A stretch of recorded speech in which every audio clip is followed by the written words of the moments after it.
నమస్తే, welcome to SR6 news. Jagtial పట్టణంలో ఇందిరాభవన్లో మాజీ ప్రధానమంత్రి రాజీవ్ గాంధీ వర్ధంతి వేడుకలు ఘనంగా నిర్వహించారు. నిజామాబాద్ పార్లమెంట్ అభ్యర్థి జీవన్ రెడ్డి రాజీవ్ గాంధీ ఫోటోకి పూలమాలలు వేసి ఘన నివాళులర్పించారు. ఈ సందర్భంగా ఆయన మాట్లాడుతూ ఆధునిక భావాలు, నిర్ణయాత్మక శక్తి కలిగిన రాజీవ్ గాంధీ అత్యాధునిక సాంకేతిక పరిజ్ఞాన ప్రపంచంలో సుస్థిర స్థానం సంపాదించుకున్నారన్నారు. ఈ కార్యక్రమంలో పలువురు నాయకులు తదితరులు పాల్గొన్నారు.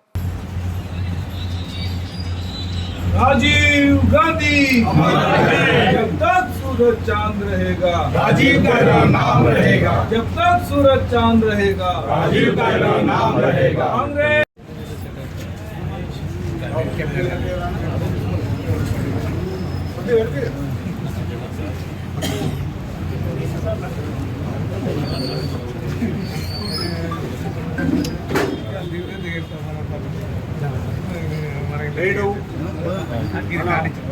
ప్రియతమ మాజీ ప్రధాని ఆల్ ఇండియా కాంగ్రెస్ అధ్యక్షుడైన శ్రీ రాజీవ్ గాంధీ గారి వర్ధంతి సందర్భంగా మాన్యశ్రీ ఎమ్మెల్సీ జీవన నాయకత్వంలో ఇచ్చేసినటువంటి కాంగ్రెస్ కుటుంబ సభ్యులందరికీ సోదరిమణులందరూ కూడా పేరు పేరున నమస్కారాలు చెప్తూ మరి ఈ వర్ధంతి కార్యక్రమం ఇచ్చేసిన మీ అందరికీ ధన్యవాదాలు సమర్పిస్తూ రాజీవ్ గాంధీ స్మృతికి వారి మనశ్శాంతి కొరకు మనమంతా ఒక 2 నిమిషాలు మౌనం పాటించాలని తొమ్మిదిలో వారు ప్రధానమంత్రిగా ఉన్ననాడే కేంద్ర ప్రభుత్వం ఆమోదంతో నిధిలో విశ్వ హిందూ పరిషత్ చేపట్టినటువంటి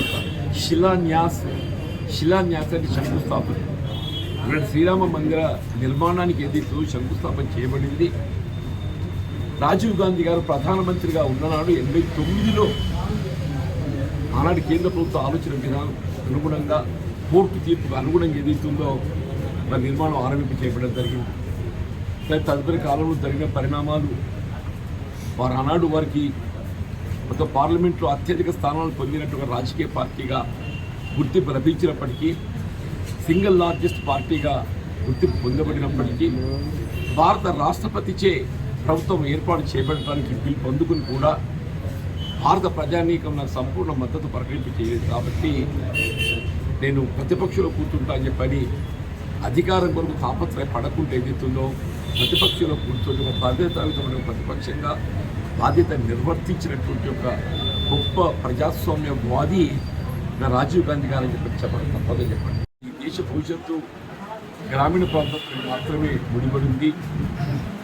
స్థానిక సంస్థలను బలోపేతం చేసుకోబడినప్పుడు మాత్రమే మన గ్రామీణ ప్రాంతం బలోపేతమయ్యే అవకాశం ఉంటుందనేటువంటి భావనతో 73-74 రాజ్యాంగ సవరణను ప్రతిపాదించటం, ఇలా రాజ్యాంగ సవరణకు అనుగుణంగా ఏదైతుందో కేవలం ఎన్నికల నిర్వహణకే పరిమితం కాకుండా ప్రత్యక్షంగా ఢిల్లీ నుండి గ్రామానికి నిధులు సమకూర్చబడే విధంగా మరి రాజ్యాంగంలో మార్పులు చేసి ఇలా గ్రామీణ ప్రాంతం బలోపేతానికి బాట వేసింది రాజీవ్ గాంధీ గారు చెప్పి చెప్పక తప్పదంటుంది. మరి అటువంటి మహానుభావుడు వాస్తవంగా ఈ దేశంలో లౌకికవాదం అంటే కేవలం ఒక మతానికి పరిమితం కాకుండా దేశంలో ఉన్నటువంటి ఒక అన్ని కుల మతాలను సమానంగా గౌరవింప చేయబడే విధంగా, అది హిందూ, ముస్లిం, సిక్, ఇసాయి అన్ని మతాలను మత స్వేచ్ఛ ప్రాతిపదికగా చెప్పంటున్నాయి. ఇవాళ కాంగ్రెస్ పార్టీ ఒక మతానికి పరిమితమైనటువంటి రాజకీయ పార్టీ కాకుండా ఏ విధంగా ముస్లిం, ఇస్లాం మతంలో మరి ఇవాళ ఇతరులు చొరబడే అవకాశం లేకుండా మరి అన్నాడు రాజ్యాంగ సవరణ చేయడానికి కూడా సిద్ధపడడం జరిగిందో, ఇవాళ హిందూ మనోభావాలను గౌరవింపు చేయబడాలి. ఇలా యావత్ హైందవ సమాజానికి ఆరాధ్య దైవమైనటువంటి యొక్క ఆ శ్రీరామచంద్ర ప్రభువు మనకు ఆదర్శమూర్తిగా నిలిచే విధంగా ఏదైతుందో ఆనాటి ఫైజాబాద్ కోర్టు తీర్పు అనుగుణంగా 1986లో ఇలా రామ మందిరం, అయోధ్య రామ మందిరం గేట్లు ఓపెన్ చేసి ఒక విధంగా తాళాలు పగలగొట్టి గేట్లు ఓపెన్ చేసి రామ్ లల్లా ఏదైతే మనం గొప్పగా భావిస్తున్నామో